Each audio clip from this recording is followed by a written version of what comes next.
Então a gravação tá rolando. A primeira coisa que vocês podem ver aqui, eu vou falar sobre o Near Field Communication, vou falar para ele sobre bem rapidinho. O gancho dele é que ele é muito parecido com o RFID na camada 2, né? Então, o objetivo do Near Field Communication era a comunicação sem fio de curta distância. Ou seja, a gente viu que o RFID tinha várias diferenças de distância, né, de 10 centímetros, de 1 metro, de até 7 metros. O Near Field Communication não é isso. Ele foi feito para ser utilizado dentro do seu celular, realmente, né, para ser um protocolo fácil de escolher o alvo de comunicação através da aproximação de dispositivos e daí o nome. Ou seja, ele realmente é nada mais, nada menos do que uma variação do classe 1, geração 2 do Bluetooth em Ultra High Frequency, ou seja, com 10 centímetros de variação. Baseado no RFID usando 13.56 MHz, né? É uma tecnologia de Short Range Communication. Né? Ele é compatível com o RFID, ou seja, na prática é o mesmo rádio com algumas diferenças protocolares, mas com uma taxa de dado maior, podendo ir até 424K por segundo. O que isso quer dizer? Isso quer dizer que, teoricamente, você poderia ter um fone NFC, se vocês quisessem ter. Hoje, tipicamente, o NFC é usado para comunicação, para autenticação e para pagamentos, tá? Então, vai permitir, a ideia é que você não precise de uma autenticação muito intensa, porque o dispositivo é seu, né? Por exemplo, eu tenho um celular e vou poder querer pagar com o meu aplicativo. Como a distância é muito curta e os dispositivos no qual eles estão instalados, em geral, têm muita potência de sinal ou capacidade de processamento, o NFC vai funcionar em ambientes com bastante interferência, essa sendo uma vantagem em relação ao RFID. Não requer visada, porque o alcance é só de 10 centímetros, e é um método de conexão bastante simples. Então, quando a gente... por exemplo, o Nubank, aqueles cartões que hoje são contactless, eles são NFC, né? Então, ele vai prover esses métodos de comunicação para dispositivos sem alimentação própria através daquele Inductive Coupling. Ou seja, ele é um subset do RFID baseado em desempenho.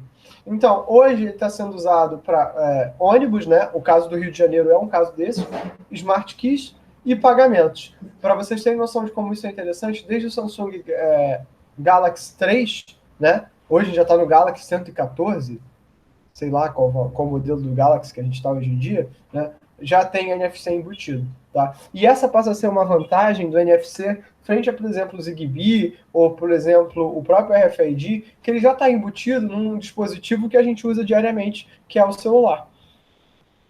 Muitos de vocês que usam celulares, às vezes chineses, por exemplo, eu tenho um da Xiaomi, né? Xiaomi, chama como você quiser, da Huawei, ele já vem com NFC e às vezes isso não é nem noticiado. Na China, a galera usa muitos celulares com aquela aplicação deles, o WeChat, para fazer tudo. E então, assim, vocês têm que ter noção de que isso é interessante, né? Ter esse tipo de aplicação. Tá? Mais uma vez, a gente fala em conexão peer-to-peer, né, com conector virtual, utilizando uma Smart Key, né, usando o NFC, mas isso não caiu nas graças do povo, não. Tá? Diferente da maior parte dos protocolos que a gente fala, que eu mostrei para vocês, ele é um padrão ISO, ele não é um padrão IETF, ele não é um padrão do I3E, né? Os pontos-chave é fazer uma comunicação de canal de frequência a 13.56 MHz, sendo modos ativos e passivos possuindo velocidades diferentes, indo de 106 a 424K, permitindo a comunicação entre dois dispositivos com fonte de alimentação ou dispositivos com e sem fonte de alimentação. Tradicionalmente, você vai ter dispositivos com fonte de alimentação. Cláudio, mas o meu cartão de crédito não tem alimentação, teu cartão de crédito tem uma bateria. Padronização da interface de comunicação e protocolo de fluxo de dados nesse padrão ECMA 340. Tá? Então, bastante simples, né? As interfaces vão ser entre, né, um dispositivo NFC e outro dispositivo NFC, um leitor e um cartão de proximidade, um leitor de vizinhança e um dispositivo qualquer, cada um desses separados por padrões diferentes, e esses três padrões, ECMA 340, o ISO 14443 e o ISO 15693, são incorporados e criam esse padrão que é o ECMA 352, que é uma segunda versão do NFC, que é o que hoje a gente implementa em cartão e celular, tá? Então, ele é extremamente simples, ele troca o mesmo tipo de mensagem do RFID, ele só vai trocar os dados e alguma informação, tá? Funciona por leitor de proximidade e para vocês terem noção, esse cara aqui, o segundo item, o leitor de proximidade é o que a gente implementa em cartão de crédito que faz aquele contactless. Quais são os desafios hoje do NFC, né? Ou das aplicações com NFC? O desafio hoje das aplicações com NFC é segurança, garantir que esse leitor de proximidade ele é real. Para vocês terem noção, eu fui uma conferência no ano passado e essa conferência era uma conferência de segurança, a gente está falando sobre blockchain. O brinde da conferência foi uma carteira com isolamento de NFC, né? Uma carteira blindada com alumínio para que as pessoas não sofressem ataques via readers, né? E aí a outra questão que é interessante sobre isso é o seguinte: se você tem um leitor NFC no teu celular e você tem acesso à API do celular, o que impede de você transformar o seu celular num pagador, né? Num trocador de crédito, né? Então essas são questões que são muito complicadas e que ainda não são bem resolvidas, né? Como é que isso hoje em dia é resolvido? É resolvido via aplicação. Por exemplo, o Nubank só permite no máximo saques via NFC até 50 reais. Há uns anos atrás, eu tive, uns dois, acho que ano passado, 2 anos atrás, eu tive um problema que eu estava numa viagem também por conferência e eu estava usando meu cartão contactless direto, né? Porque tinha acabado de receber esse cartão contactless e estava que nem a criança usando, assim, vou pagar $1, tá aqui, pá, contactless. E aí uma hora, assim, o cartão deixou de passar. Aí eu falei, eita, me ferrei. E era sempre coisa tipo $1, pagar qualquer coisa assim, bem idiota, valores bem baixos. E aí, quando eu entrei em contato com o Nubank falou: olha, senhor, a gente achou que era muito. Tipo, tem um limite de transações contactless que o senhor pode fazer. A partir quando isso acontecer, o senhor deve usar o procedimento com senha, é uma forma que a gente tem de fazer a verificação. Eu falei: porra, bacana, legal a ideia, mas vocês podiam ter me avisado, né? Então, esse tipo de coisa acontece ainda justamente porque a segurança ela é embutida em nível de criptografia, mas não em nível de lógica de sistema. Então, entendam que existe uma diferença entre o uso protocolar e o uso da aplicação. E esse é um ponto que eu quero bater bastante em vocês ao longo das aulas, que é o seguinte: vocês têm, assim, o curso de OT é um curso que é misto engenharia de software e é um misto de rede, né? Ele tem muita coisa que é comum, eles têm muita a tua infraestrutura de comunicação te provê vários elementos para você utilizar, mas o grande lance aqui é que se a tua comunicação não é 100% compliant, 100% adequada ao teu protocolo de comunicação, como aqui é o caso do pagamento, né, você vai ter problemas, e esses problemas você vai ter que resolver em algum nível. E aí eu bato no princípio fundamental das pilhas de protocolo. O que não é provido por uma camada da comunicação vai ter que ser provido por a camada de cima. E no final, lá no topo, a camada que está lá no topo é a camada de aplicação. Então, no final das contas, pode ser que quem gerencie todos esses negócios seja realmente a aplicação. Então, nos trabalhos futuros, né, que estão incluídos, você estaria mapear o NFC para outros protocolos de comunicação, que não só o RFID, mas o IP, o GSM e o Bluetooth, né, você poder realmente pagar e usar a tua própria conexão de 3G e 4G para você chegar a isso direto. Hoje isso é feito via uma aplicação, o que é mais um ponto de falha, tá? Suporte para segurança fim a fim do enlace de dados de gerenciamento de chat, né? E o Air-to-Wire Interface, que seria conectar o NFC diretamente à rede 1802.3, ou seja, elevando ele à categoria de um protocolo tradicional de internet. Então o NFC ele é mais algo interessante para a gente fazer. Eu devo postar algumas APIs para Android, para vocês mexerem no NFC, quem tiver essa disponibilidade. Mas vocês podem pensar assim, se você entendeu o RFID, você entende o NFC. Tá? Mas hoje é mais provável que você tenha área para aplicações comerciais via NFC do que via o Bluetooth ou qualquer coisa assim. Então, assim, aí é uma questão que vocês devem se perguntar, Cláudio, por que diabos eu usaria NFC se eu posso usar um QR Code? Se vocês não estão se perguntando isso, deveriam estar se perguntando.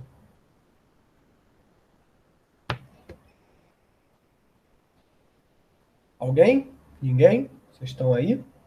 Estou apresentando sozinho? Vivos?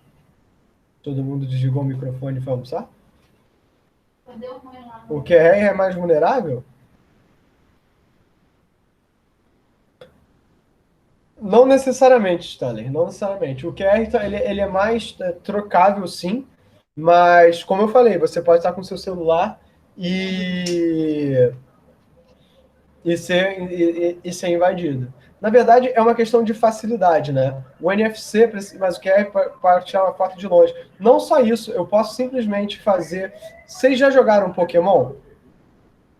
Pokémon Go? Pokémon Go é um exemplo muito claro do problema do QR Code. O Pokémon Go tinha uma aplicação que era o fake GPS. Ele informava um GPS para a aplicação do QR Code, para a aplicação do Pokémon, e você ficava na mesa na sala de casa que nem um safado, né? Sem fazer nada. E sim, exatamente. QR Code você consegue colocar um adesivo em cima de outro QR Code. Então, assim, a questão, a ideia é justamente essa. Você consegue fingir para os leitores de QR Code que você está fazendo alguma outra coisa, entendeu? Você consegue fingir para isso. No NFC, você realmente precisa da proximidade. E você precisa de um outro dispositivo com NFC. Então, para você clonar um outro leitor, isso vai te dar um trabalho. Então, nessa verdade, o QR Code é mais rápido. Daria para o cartão do Nubank ter QR em vez do NFC. Na verdade, por exemplo, o PicPay nada mais é do que isso. O PicPay te dá um QR Code. Você vai lá, tira uma foto pelo aplicativo do PicPay e cobra o teu cartão de crédito. Mas é justamente isso. É porque, na verdade, o que o PicPay faz é o seguinte: ele torna o dispositivo passivo o dispositivo do usuário. Exato, a máquina da Cielo já gera QR Code para o PicPay. Ele torna o dispositivo passivo, não a máquina do usuário, mas a máquina do lojista, entendeu? Essa é a grande sacação do PicPay. Enquanto normalmente, quando você faz um pagamento via cartão de crédito, a máquina ativa é a do cliente. É do cliente. A máquina ativa quer dizer, é do vendedor. E a máquina passiva é o do cliente. Então o leitor está com o vendedor. O PicPay inverteu esse pensamento. Né? Isso é interessante vocês verem que às vezes são pequenas mudanças de paradigma. O que o PicPay faz é com o QR Code. Né? E sim, não, beleza. O sistema do Bacen também vai ser um QR Code dinâmico. Né? Essa questão do QR Code dinâmico que é muito interessante. Você não consegue clonar duas vezes.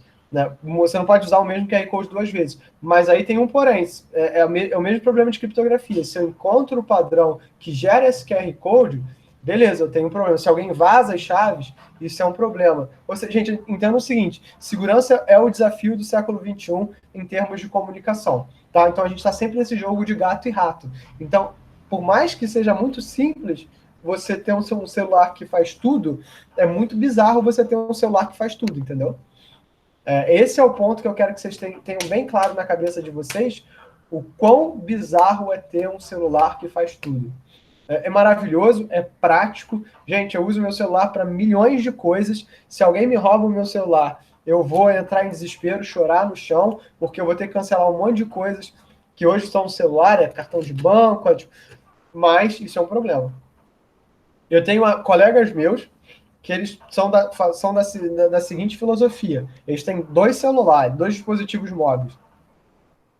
Por um motivo número um, é muito prático você ter acesso aos dispositivos no celular.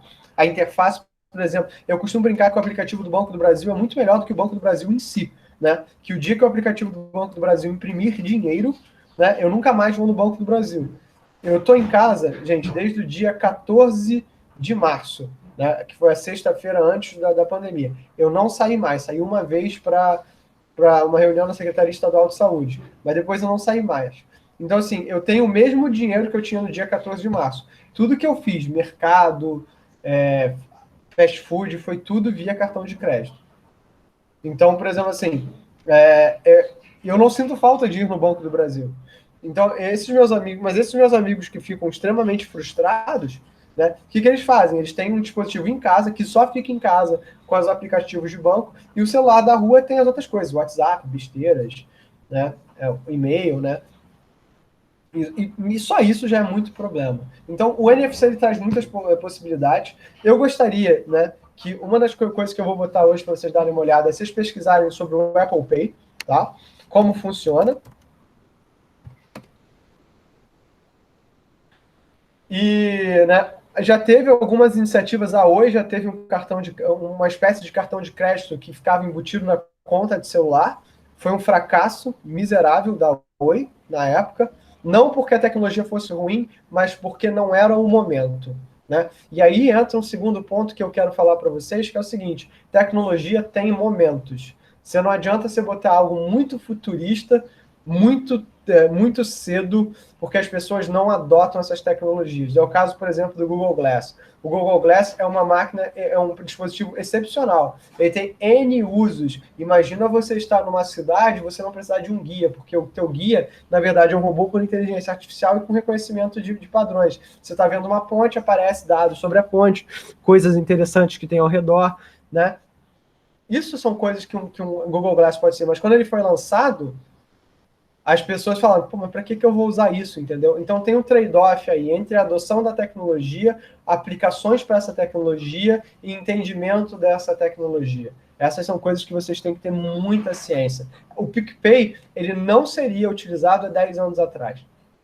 As pessoas teriam medo. Hoje as pessoas já estão muito mais, né, tranquilas. O Nubank, há 10 anos atrás, ele seria visto com muito descrédito. Como assim um cartão de crédito que não tem um banco associado, que uma operadora financeira, entendeu? E hoje em dia, eu vi um vídeo no YouTube de um cara que estava com 53 mil reais de crédito, onde ele pegava vários desses cartões de anuidade zero. E, tipo assim, várias jogadas que surgem disso. Jogadas que, por exemplo, eu nem sequer entendo.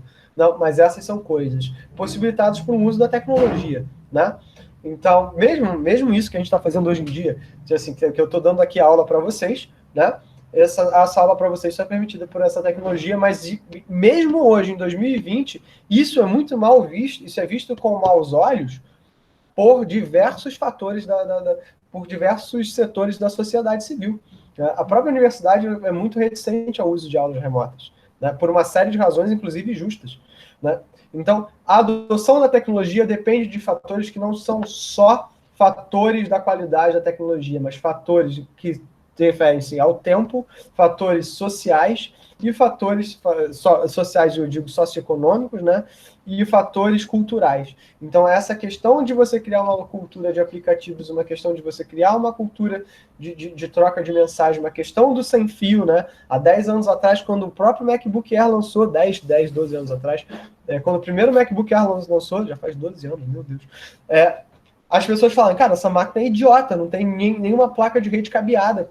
A rede sem fio não é confiável. Quantos de vocês usam rede cabeada assim, 100% do tempo em casa? Né? Ou então, por exemplo, eu passo a maior parte do meu tempo em rede sem fio. Então, essas são questões que foram modificadas com o tempo. Tá bom? Eu vou trocar aqui de slide para a gente falar agora um pouquinho sobre 802.15.4e. Enquanto isso, galera, vocês têm alguma dúvida, algum trauma, alguma desilusão, alguma coisa sobre o Bluetooth, sobre alguma dessas tecnologias de WPAN que vocês queiram comentar? Queiram perguntar, queiram saber?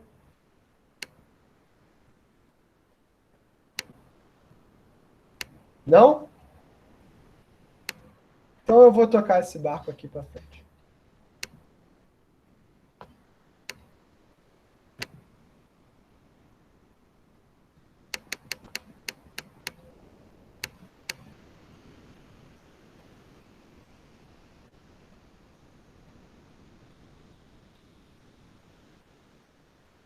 Estão vendo a tela já? Ah, tá. O Stanley me perguntou aqui. Está meio abstrato para mim como seria uma rede com NFC e RFID. Qual seria a utilidade sem processamento? Stanley, provavelmente não vai ter uma rede, a gente não vai usar uma rede RFID e NFC. O RFID, na verdade, o que você vai fazer é embutir algum tipo de mensagem muito parecido e o processamento vai ser no nível mais alto. Né? Vai ser uma rede de topologia estrela, onde, por exemplo, um drone com um leitor vai ficar passando, né? Ele vai coletar informações, e ao coletar informações, por exemplo, de algo estar presente ou não, imagina o seguinte, que você tem vários leitores RFCs em portas. Se o drone passa, se o teu range te permite, o range só te permite ler esse leitor se a porta está fechada. Se a porta está aberta, não permite ver esse leitor. Então, esse é um fator, por exemplo, de segurança. Se o leitor não está no alcance, então, beleza, a porta está aberta. Então, esse é um sistema bem simples que você pode utilizar usando RFID e NFC. Agora, do ponto de vista tradicional de tomada de decisão, como a gente entende redes hoje em dia, não dá. Para vocês terem noção, né, se a gente for analisar o tempo de vida do GSM ao longo dos últimos 30 anos de tecnologia, a primeira geração tinha como objetivo a troca de informações. Então, as primeiras redes GSM eram redes analógicas, mas que permitiam troca de informação em caráter analógico. Tá? A segunda geração, que é o Edge, né, que o grande representante é o Edge, né, são as primeiras redes onde que ainda são a parte analógicas, parte digitais, e que o grande lance é você poder ter as primeiras aplicações ricas, né? Inclusive, quem está mais clássico, né, que nem eu, né, já viveu uma internet mais intensa, né, já se lembra do WSL, que era uma linguagem de markup para sites para celular. A gente não usava HTML para celular.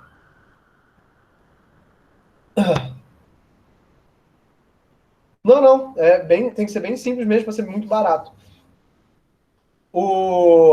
No caso do 3G, o 3G ele já nasce com uma outra filosofia. Ele ainda tem um componente analógico, mas ele passa a ser muito digital, passa a ter um objetivo, e o 3G é que faz com que a internet para celular exploda. Porque você já consegue fazer, por exemplo, aplicações VoIP via 3G. Não vídeo, mas VoIP. Aí, em 2012, quando tem o boom do 4G na Europa e nos Estados Unidos, muito motivado pelas eleições americanas, e olha como o fator da tecnologia é importante. O tempo em que motiva o boom do 4G são as Olimpíadas em 2012 e as eleições americanas. Esse boom da tecnologia, esse fator socioeconômico, essa relação cultural é que faz com que a tecnologia venha a ser expandida.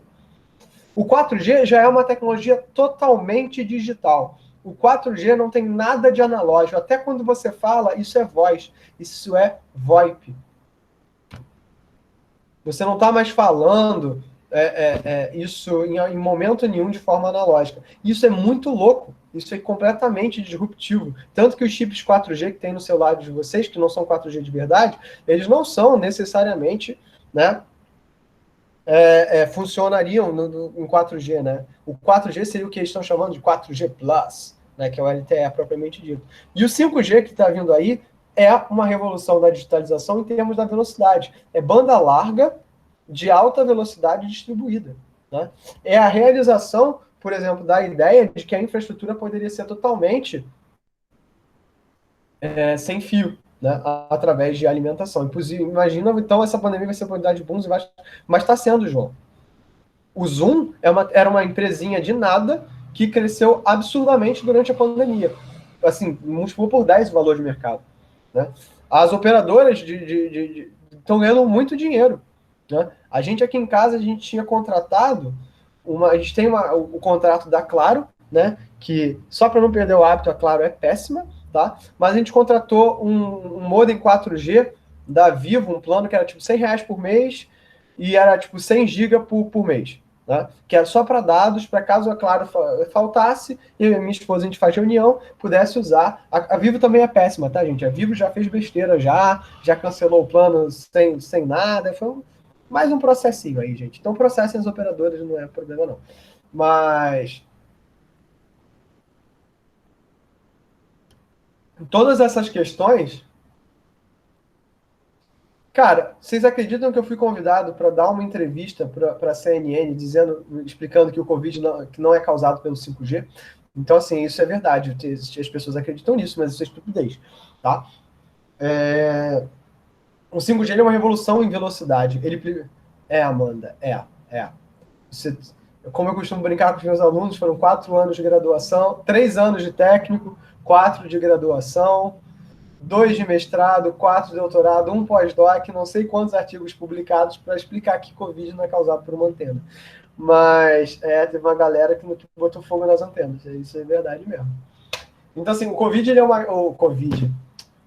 O 5G ele é uma revolução em termos de velocidade. Eu estou falando em aplicações ricas de contexto, estou falando em realidade virtual, realidade aumentada, eu estou falando em todas as aplicações em tempo real, eu estou falando em computadores que tem placas 5G embutidas.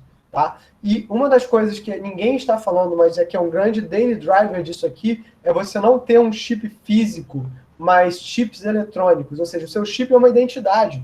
Então, o seu celular ou o seu computador, eles têm placas de 4 e 5G embutidas nele, o meu não, porque o meu é coroa, mas os do futuro podem ter, e você, na verdade, tudo que você fazer é logar com o teu perfil. Então, você, na verdade, não tem mais um dispositivo, você tem acesso à internet.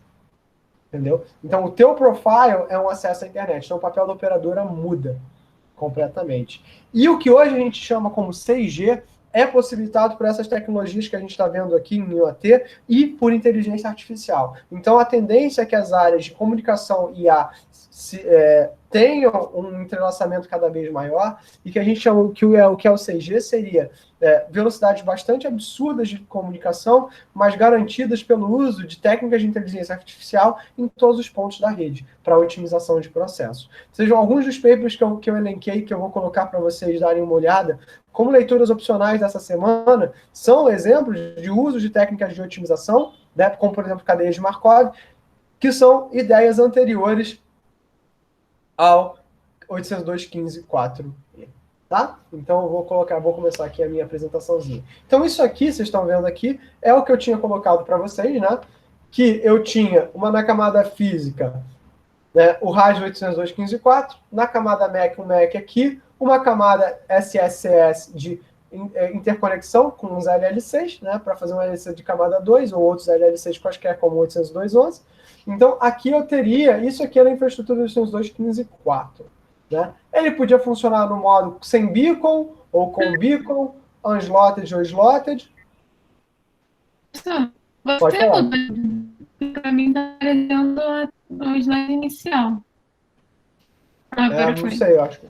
Foi? Tá vendo aqui o Mac? Deixa eu só dar uma olhada aqui se é claro, não tá me trollando. Tá aparecendo pra gente, Cláudia. Pode ter sido algum problema no streaming para ela. Não, pode ser que seja a minha infraestrutura de rede, gente. Assim, desafios das redes, desafio das aulas remotas, utilizando a Claro. Mas tá bom. Estão vendo agora? Resolveu? Tá bom, beleza. Então aqui vocês estão vendo aqui a camada MAC. Não, sem uso de beacons, a gente viu que é baseado em disputa de acesso, aquele slot de CSMA/CA, ou com beacons, onde eu tenho o slot de CSMA/CA, ou o GTS, né, o Guaranteed Time Slot. Então, é assim que o 802.15.4 funcionava. Né? Então, aqui, Guaranteed Time Slot é a reserva de mercado, disputa de acesso beacon e um período inativo, que é baseado no backup exponencial binário. Então, quais são os problemas do 802.15.4? Né? Ou então, como a gente pode pensar, os problemas... Fazendo besteira aqui, o professor não sabe utilizar slide. Quais são os problemas? Não do 815.4, mas do 815.4e, mas do 802.15.4 eu vou ter que alterar esse slide. Eu tenho pouca confiabilidade da camada MAC. Eu tenho um atraso que pode ser limitado, que não é necessariamente limitado. Eu não tenho garantia de banda nenhuma, a menos que eu use o Guaranteed Time Slot, e mesmo esse é limitado. E eu não tenho nenhuma padronização do salto de frequências, cada provedor pode fazer. Então, olha só o problema que isso dá. Conforme aumenta o número de nós, a minha taxa de entrega diminui. Por quê? Porque, dado o meu padrão da topologia, eu estou dividindo isso ao longo do tempo, então quanto mais nós, menos tempo eu tenho por coordenador da minha PAN. Né? Se aumenta a taxa de dados, também diminui a minha taxa de entrega. Então, essas são questões que são muito complicadas de a gente analisar. Tá? Muito complicadas a gente, inclusive, aceitar. E de onde é que vão surgir esses problemas? Primeiro, o CSMA/CA é um cocô. Né? Ele é horrível, ele é péssimo. O número de nós influencia negativamente, isso é muito ruim, se você quer uma rede muito grande. E o beacon periódico vai sincronizar o acesso aos nós. Então, quando todo mundo está sincronizado, todo mundo vai lançar coisas. É tipo Black Friday, galera. Black Friday americana, não Black Friday do Canadá, né? Então Black Friday do Canadá, todo mundo é gentil, entra, dando as mãos, canta, kumbaya. Nos Estados Unidos é porrada, tipo aniversário Guanabara. Então, essa é a ideia do beacon periódico aqui, né? Então, o que a gente quer transformar é sair do aniversário Guanabara e ir para Black Friday do Canadá, entendeu? Por quê? Porque isso vai tornar adequado para o cenário de aplicações críticas, como, por exemplo, acontece em redes industriais, onde eu tenho requisitos de latência muito bem definidos, requisitos de perda muito bem definidos. E isso já acontece em padrões como Wireless HART, Modbus e Profibus, que são modelos de rede não necessariamente IP para redes industriais. Para quem fez da computação e computação, controle e automação, computação e automação não existe esse curso, né? Eu dei essa aula de redes industriais no período passado, a gente falou sobre alguns desses protocolos. Então foram feitas diversas propostas na literatura, mas aqui ficou que surgiu em 2012 o 803E, 802.15.4e, que é uma extensão da camada MAC, feito do padrão 802.15.4 de 2006. Ou seja, esse padrão de redes industriais, ele surge só em 2012, né? E como é que ele faz isso? Ele faz modelos de comportamento para aplicações específicas, melhorias do comportamento geral, né? E com muitas ideias retiradas desses padrões que já existiam, que funcionam, né? Os padrões sem fio para redes industriais são o Wireless HART e o ISA 10011A, que a gente falou no curso de redes industriais, eu espero que tenha falado, né? Eu não lembro mais. Então, as melhorias gerais vão ser Low Energy, modo Low Energy, Information Elements, que a gente tirou isso do 802.11, Enhanced Beacons, que a gente vai falar, quadros multipropósitos, métricas de melhoria de desempenho da camada MAC e o Fast Association, né? Modos de comportamento do MAC, ou seja, baseados, né, do behavior, são o Radio Frequency Identification, Asynchronous Multichannel, o determinístico Synchronous Multichannel Extension, que a gente vai ver para aplicações industriais com requisitos estritos de tempo e confiabilidade. O Low Latency Deterministic Network, que a gente vai utilizar muitas das coisas deles, mas ele é baseado só para topologia estrela, então ele é um cocô.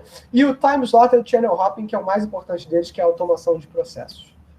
Então, o DSME, ele usa uma Personal Area Network com beacons, né? Então, vai sincronizar através de multiframes. Então, vai usar o suporte a multi-superframes, melhorando o GTS 802.15.4. Então, ao invés de eu pegar aquela minha restrição de 7 slots, eu digo o seguinte, beleza, eu não vou te dar 7 slots, eu vou te dar vários superframes seguidos para você trabalhar. E aí eu vou trabalhar, né, com essa troca de GTS dado no espaço reservado. O LLDN, o alvo eram as fábricas de processos de automação, não foi muito bem recebido, apesar de ter atrasos baixos e bem determinados, porque operava numa topologia estrela tendo redes pequenas. Então, ele usava um superframe baseado em slots de tempo para prover determinismo, com o que a gente chama de Group Axis. Esses Group Axis aqui vão ser muito interessantes para a gente. Com duas categorias de time slots dedicados ou compartilhados usando contenção. Ou seja, eu tinha um GTS garantidos, mas eu disputava esses GTS. Uma vez que esses GTS estavam disputados, eu podia ter grandes slots de tempo. Ou então dedicados para cada uma das aplicações. Mas essa ideia de Group ACK e de um superframe baseado em slots vai ser usado no TSH. A grande questão do 802.15.4e é o TSH, que vai combinar aquele acesso time slotted que a gente viu lá na aula passada, com a comunicação por múltiplos canais, ou seja, ele não é mais half duplex, ele é full duplex, ele é o primeiro protocolo full duplex de nível de WPAN e com salto de frequências. O acesso vai ser time slotted para ser predito e com atraso controlado, tendo garantias de banda e com comunicação por múltiplos canais. Porque isso permite você fazer paralelismo da comunicação. Isso ainda é uma coisa que está sendo trabalhado, porque isso consome muita energia. Mas você poder comunicar mais nós simultaneamente, resolvendo, ou pelo menos atenuando, aquele problema que a gente tinha, né, de conforme aumenta o número de nós, cai o desempenho da rede. O salto de frequências, né, mitigando a interferência e a atenuação do sinal e aumentando a confiabilidade. Então, esse aqui é o que a gente chama de Periodic Slot Frame. E qual é a questão do Periodic Slot Frame? O que a gente faz? Ele diz o seguinte, lembra que eu falei que tinha o GAC, né, o Group ACK? Então, para eu melhorar a minha infraestrutura, eu posso fazer a transmissão de um determinado pacote e eu continuo transmitindo todos os pacotes do meu slot frame sem esperar o ACK individual, como eu faria, por exemplo, no Bluetooth. Eu, na verdade, só vou esperar o meu ACK desse meu candango aqui no próximo slot de de tempo. Então, na verdade, eu tenho aqui um grupo de atos e de transportes sendo feitos simultaneamente. E dessa forma, eu consigo aumentar a minha janela de transmissão. Eu espero menos tempo para transmitir o mesmo pacote. E como é que eu faço isso? Eu faço isso porque eu faço o que eu chamo de translação de frequência. Como é que eu faço isso? O que isso quer dizer? Eu vou ter um número de slots que ocorreram dentro, eu vou fazer uma função que é o módulo, o número de slots que a rede foi implantada, mais o offset desses meus slots, ou seja, o tamanho do meu time slot, que é um módulo em função do número de canais que eu tenho para transmitir. E F vai ser uma lookup table contendo os conjuntos de canais. Isso aqui é o meu offset. Né? Então, assim, eu tenho o tempo da minha rede, eu tenho os canais de offset, aqui eu estou colocando como um só teria uma antena, e aí eu posso calcular essa função. Então, os meus saltos, eles são determinados não pelo número de transmissões que eu tenho, mas pelo número de nós e canais que eu tenho na minha rede. Então, eu consigo fazer de forma que não tenha mais interferência. Não tenha mais interferência é uma ova, né? Que essa minha interferência ela seja limitada. Tá? Então, isso faz com que eu consiga determinar os meus canais, né, em função em função da não mitigação do meu sinal. E isso é muito interessante, porque você nota que ao fazer isso aqui, eu não tenho interferência nesses slot frames. Então, cada um deles vai estar soltando esses canais de frequência diferentes. Esses canais não vão sofrer interferência. Eu consigo garantir que eu vou ter depois um meio para receber o meu ACK e vou ter perda de pacotes. Isso gera o que a gente chama de links, ou conexões no TSCH, que na verdade são conexões que são baseadas numa árvore binária, né? Essa árvore binária é baseada nos offsets e nos canais de frequência. Ou seja, eu tenho uma árvore direcionada, como A sendo aqui o meu sync node, né, o meu nosso ouvidor, o cara que vai coordenar a minha rede, meu PAN coordinator, e esses canais aqui, eles vão estar em offset, canais de offset diferentes. Nossa, aqui como o canal 4 só tem um candango, o canal 3 um candango, 2, o 1 e o 0. E agora olha só que o D para I e o D para A, né, eles vão estar no mesmo offset. Por quê? Porque o que enviar para D só pode ser enviado para A se o D enviar. Então, olha só, eles estão no mesmo offset, mas em canais de tempos diferentes. Ou seja, eu transformei uma comunicação que era algo unidimensional em algo bidirecional. Aqui paralelo em termos da frequência, aqui paralelo em termos do tempo. De forma que só aqui no SC e no GC é que eu tenho um problema. Mas o CA, não.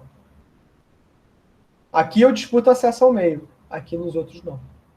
Olha como isso é simples, mas isso é brilhante. E para aqueles que fizeram computação, vocês aprenderam a trabalhar com módulo, né? Fazer operações de módulo, trabalhar em álgebra 1, né? Todo mundo aqui fez álgebra 1, né? Para a consciência da computação é criptografia, né? Mas para a maior parte dos outros cursos é álgebra 1, né? Álgebra linear 1. Existe escalonamento do TSH, mas essa é uma questão muito safada, né? Porque o padrão estabelece como funciona o escalonamento, mas não como fazer isso, depende do fabricante. Eu vou ter dois modos centralizados, onde um nó gerente é responsável por manter o escalonamento distribuído, onde cada nó decide autonomamente. Né? Fazer escalonamento distribuído, gente, é um problema em aberto até hoje. Isso é muito, muito, muito, muito difícil. E isso vai influenciar no que a gente chama de protocolo de formação da rede, onde o nó anunciante emite um enhancer beacon, né, periodicamente. Um enhancer beacon vai conter informação de sincronização, informação sobre o salto de frequência, informação sobre como os time slots são produzidos, porque os time slots podem ter tamanho variável, informação sobre a formação de links e sobre esses slot frames, ou seja, essa construção da tabela de trabalho. Então, se algum dia eu quiser ser muito babaca com vocês, é só perguntar quais são as funções do frame. Qual é a resposta das funções do frame? Galera, a resposta das funções do frame depende para cada protocolo. No protocolo A, o beacon faz isso, isso, isso. No protocolo B, o beacon faz isso, isso, aquilo. No protocolo C, o beacon faz isso, isso, aquilo. No protocolo 802.15.4e, ele dá informação de sincronização sincronização, informação de salto de frequência, de time slots, informação de links, slot frames. Ou seja, o beacon é um pacote coringa. Toda vez que você precisa de alguma informação de controle e de gerenciamento, em geral vai ser passada pelo beacon. Por quê? Porque ele é um pacote pequeno. E se eu pego aquela questão dos information elements, né? Ou seja, eu tenho um intervalo, interframe, o beacon vai ser o primeiro pacote a ser enviado, porque é um pacote de controle, vai ter precedência sobre os outros quadros. Então, isso é muito, muito interessante, isso é muito, muito bem feito e torna esse protocolo muito, muito bom. Então, um nó vai escanear por possíveis enhanced beacons no recebimento de um EB por um determinado nó anunciante, que pode ser, por exemplo, o coordenador de PAN. A MAC vai notificar a camada superior, né? Vai inicializar os slot frames e links, entrar no modo TSCH, alocar recursos para comunicação e iniciar a fase do anúncio. E como eu falei, o anúncio das EBs, da mesma forma que o escalonamento, não é parte do padrão. Costumeiramente, a gente vai usar o que a gente chama de RAP, que é o Random Advertisement Protocol. E aí surge o que a gente chama de IETF6TIS, que é um mecanismo para uma stack IPv6 sobre o TSCH, que é desenhado para redes industriais e hoje é alardeado como padrão ideal para a indústria 4.0. Aqui está o padrão IETF do 6TIS, para vocês darem uma olhada. Eu coloquei um link, né, para vocês do OpenWSN, que hoje, na minha opinião, é a stack aberta, o sistema operacional para IoT que melhor gerencia, implementou a questão do 6TIS. No Contic NG também tem, mas eu não amo a implementação deles não, tá? Mas a do 6TIS é muito boa e está bem definidinha aqui. Então, essa é um dos elementos, né, que eu acho que é o futuro. Então, o que eu espero agora de vocês? Eu vou botar uma série de materiais de leitura para vocês lá no grupo. Vou gravar cada um dos 4 padrões individualmente, né? RFID, NFC 802.15.4 e 802.15.4e e o... Qual que eu falei na aula passada? Não sei qual foi que eu falei na aula passada, foi RFID e o...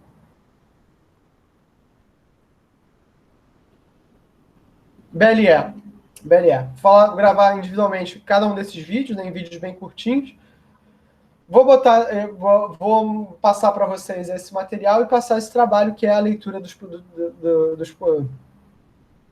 protocolos, para vocês darem uma olhada em como funcionaria dentro do Contic. Tá bom? Pessoal, dúvidas, traumas ou desilusões? Alô?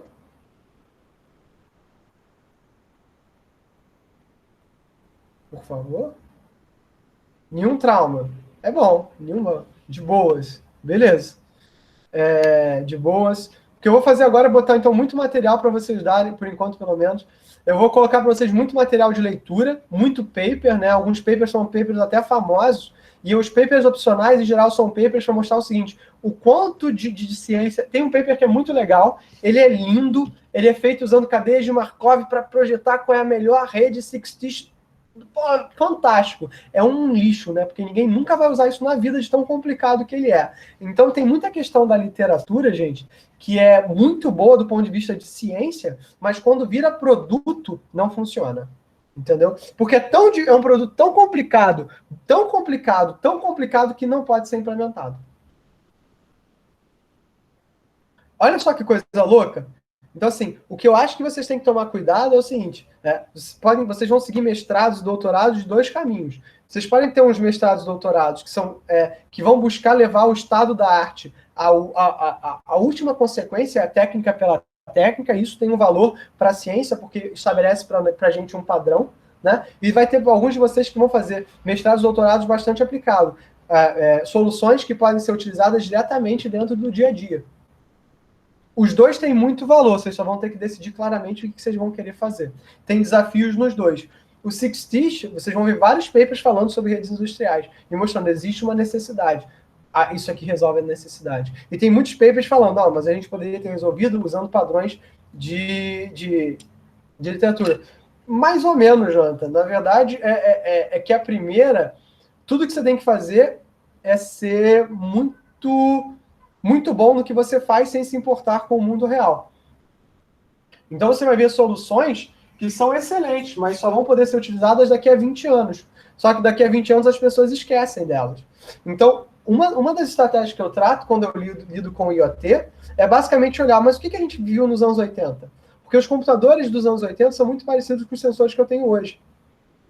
Então, tem uma dicotomia aí, entendeu? É necessário você ter o primeiro tipo de pesquisa, mas você não pode desassociar do outro. Aqui no Brasil, a gente tem um problema muito sério, porque a maior parte dos doutores, eles vão trabalhar na academia, não tem tanto emprego para a gente com mestrado, doutorado nas empresas. Então, uma preocupação muito grande, né, de um país como o Brasil deveria ser a formação, né, capacitação de absorção pelo mercado de mestres e doutores para trabalhar em empresas, para fazer pesquisa, para ter produtos, para gerar esse outro tipo de mercado. Teve um edital do CNPq que foi isso. Eu tenho um colega de vocês, aluno do PESC, ele participou desse edital, né, a gente escreveu, e ele está hoje assim, aplicando um pedaço da pesquisa dele de doutorado numa empresa. Isso é muito legal, isso é muito interessante. A gente tem uma série de poderes associados a isso. Isso é uma coisa que vale muito a pena a gente estar sempre, né, buscando, porque está sempre trabalhando. Então, assim, tem essa dicotomia, né? Entendo que as teses de vocês, dissertações, podem estar baseadas nas duas. Eu gosto muito, assim, eu faço muitas soluções que às vezes eu acho que elas não vão ter aplicabilidade, mas simplesmente para mostrar, olha só, isso aqui é possível, tá, galera? E tem aplicações que eu faço que são basicamente o seguinte, olha, isso aqui é o que resolve o problema de hoje. Tem que andar lado a lado, você tem que saber fazer os dois. Você tem que saber entender os dois, para você poder ir numa conferência e olhar, tá, legal, boa ideia, mas eu não vou aproveitar isso aqui tudo não, vou poder aproveitar só isso aqui. Então, isso é o papel do cientista, né? Até imagina o seguinte, se eu estou falando que as redes 6G vão ser redes que vão ter IA jogada, eu vou ter Deep Learning dentro da tua placa de rede sem fio, talvez, mas depende. Eu vou deixar aqui para vocês um link de uma aula que eu vou mostrar mais para o final do nosso curso, tá? Mas mais para vocês já irem se adaptando à ideia, é um videozinho bem curto. Gente, tem 4 minutos. Então, por favor, assistam esse vídeo.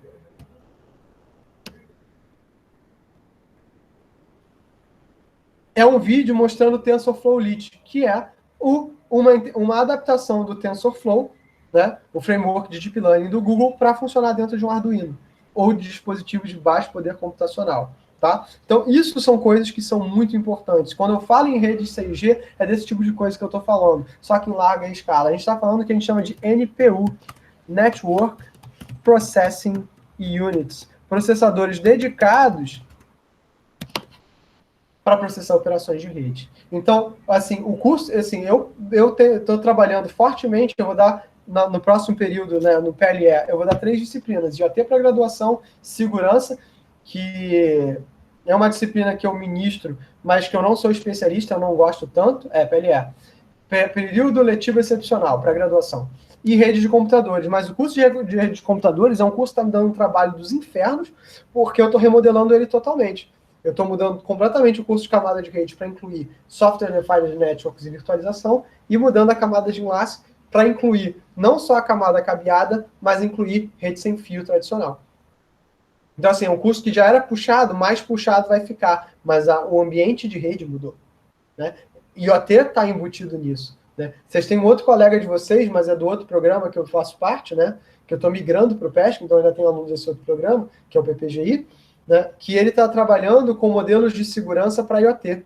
A gente está trabalhando, inclusive, em parceria com o IETF, né? A gente vai fazer algumas apresentações no IETF, nos workshops, mostrando nossa proposta e que ela pode virar uma RFC dentro desse cenário. Então, isso é um negócio que é muito legal, né? E aí mostra, tem certas pesquisas que vão ser pesquisas, né? História, eu até acho que rede deveria ser pelo menos duas ou 3 matérias, para vocês poderem ter isso com bastante detalhe. Mas eu acho também que deveriam ser matérias até um pouco mais focadas. Então, por exemplo, assim, eu acho que vocês poderiam ter um curso só de roteamento, mas eu acho que vocês deveriam construir redes com esse roteamento, né? Eu poderia falar de roteamento, mas eu deveria falar também, por exemplo, não só de roteamento IP, mas roteamento com MPLS, roteamento com... o roteamento a nível de switching, roteamento IPv6, falar sobre virtualização, tem toda uma gama de tecnologias que a gente deveria falar. A nível de aplicação, eu deveria poder produzir aplicações para vocês, na verdade, um curso de desenvolvimento web que fosse integrado ao curso, né, um curso associado à camada de aplicação e transporte, seria um curso muito poderoso, né? E é um nível de eletrônica ou de antenas ligado a um nível físico, a uma camada MEC, seria muito importante, né? Seria um curso de muito... Por exemplo, Rede Sem Fio foi um curso de graduação, eu não sei se algum de vocês chegou a fazer comigo, alguns alunos aí, mas Rede Sem Fio era um curso que durava 6 meses. E no final do curso, o curso, gente, era bastante corrido. Bastante corrido, né? E eu estava só de Rede Sem Fio. E eu falava de 802.11 e uns, sei lá, muitos padrões de 802.11, 802.15, 802.15.4, 802.16, um pouquinho de rede celular, e agora só que o espírito é diferente do que eu estou fazendo aqui. Entendeu? Então, essas são questões que são muito complicadas. Vocês querem ver um artigo muito interessante que eu li, e que talvez seja de interesse para vocês, é um cara dizendo assim, o cara tinha um iPad, né, e dizia que era o computador principal dele, para 90% das coisas. Ler e-mail, escrever texto, fazer pesquisa, fazer apresentação. Mas ele era desenvolvedor. E ele dizia que para desenvolver, o que ele fazia era fazer um SSH para um Raspberry Pi 4, né, que ele tinha, um de 8 GB de RAM. Ou então para a nuvem. Então, o modelo muda, né? Até os ambientes são remotos. Eu vou passar para vocês um outro link, para vocês terem noção. É um artigo de muitos anos atrás. Muitos anos atrás, tá?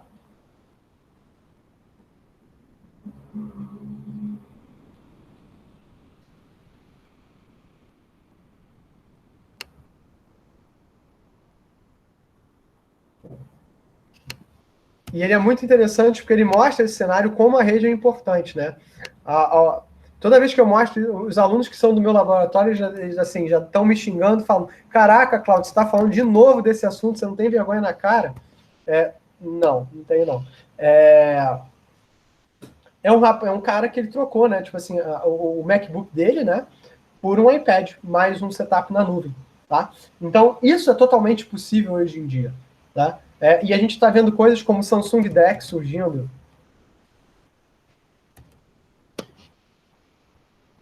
E isso vai levar a gente ao que a gente vai trabalhar numa aula mais para frente, que é o que a gente chama de Mobile Crowd Sensing, que é o uso de dispositivos celulares como sensores para IoT. E eu escrevi errado, porque crowd não se escreve assim, escreve assim. Então, essas são discussões. Nesse artigo, vocês vão ver um cara, e esse artigo, se eu não me engano, ele é de 2012, galera. 2012.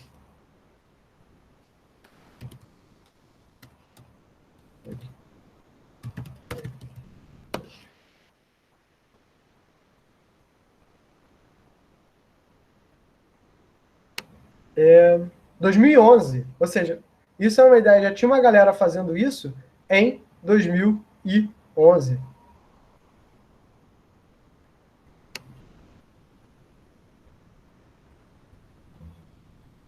E para vocês terem noção, o cara estava fazendo isso com o iPad 2. Então, assim, tinha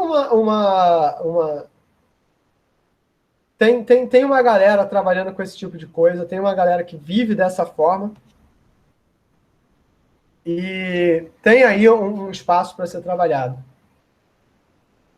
Cara, pretendo sim, Amanda. Pretendo sim, né? Mas são coisas de discutir. Vou botar naquela seção de leituras opcionais, tá? As leituras obrigatórias são os papers, assim, vai ser um trabalho para cada um dos temas. Um de BLE, um de RFID, um de NFC e um de 802.15.4e. E uma série de leituras opcionais, porque eu adoro essas leituras opcionais, e botar os vídeos lá no canal. O vídeo da aula passada já está no canal e os vídeos individuais eu vou colocar agora. Eu peço desculpas, mas eu resolvi remodelar todo o curso, né, para vocês nesse período, né, já que era a minha primeira matéria no PESC, para que a gente pudesse ter o máximo de material novo, né, que não foi recalchutado dos períodos passados. Então, a aula de BLE é nova, essa aula de Six-Stitch é nova, a aula de RFID e de NFC não é tão nova, mas eu já dei uma revisada também, então a ideia é que a gente tenha mais material. Semana que vem, provavelmente NB-IoT e LoRa, tá? E talvez um pouquinho de 4G e 5G, tá bom?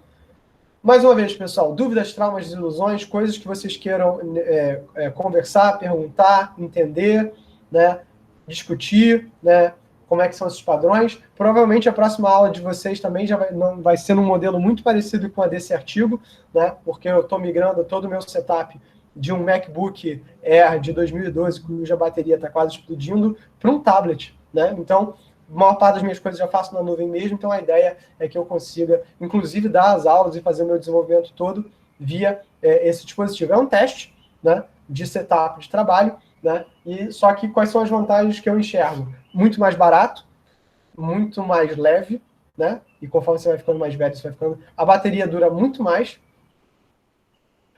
É claro, né? Não, muito mais do que em geral, não do que esse MacBook fudido. Mas, assim, é todo um outro conjunto, né, de discussões que a gente tem que ter. Então, existe essa questão. Inclusive, tem para quem é de segurança, eu vi um vídeo muito interessante de um pessoal nos Estados Unidos que estava usando, né, um determinado kit, iPad com Raspberry Pi Mini. Então, vou botar um outro aqui. Cláudio, você não tem vergonha? Cara, eu tenho muitas vergonhas, mas nunca de dar aula. Então,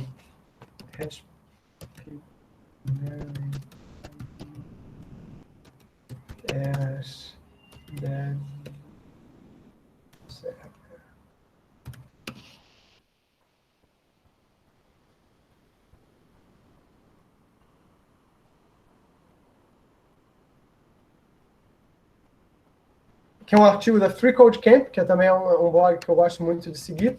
Eu vou botar aqui para vocês. Que é uma galera que estava usando um iPad mais um Raspberry Pi Mini de $5 como desenvolvedor um servidor de desenvolvimento móvel, né?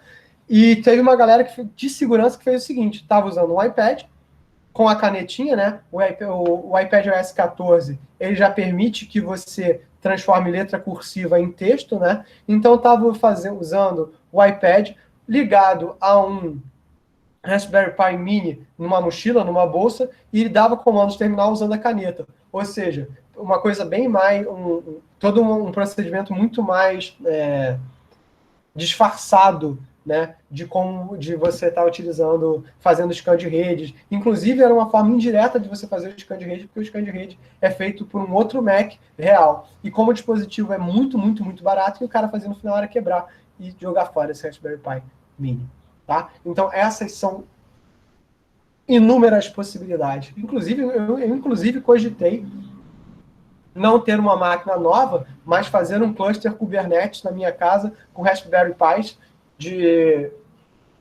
e acessar eles remotamente através de um VNC da vida. Cláudio, mas que maconha estragada, né? Você se droga? Não, mas assim, é uma outra infraestrutura de pensamento de como a gente pode desenvolver coisas. Ao invés de você ter recursos centralizados, ter recursos distribuídos, e é disso que eu estou falando.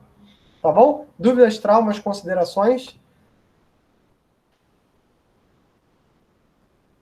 Sofrimentos, choros? Ninguém? Dou-lhe uma, dou-lhe duas. Então, senhores, muito obrigado pela presença mais uma vez. Espero que vocês estejam gostando. Caso vocês não estejam, é só me mandar uma mensagem que a gente tenta fazer isso, né?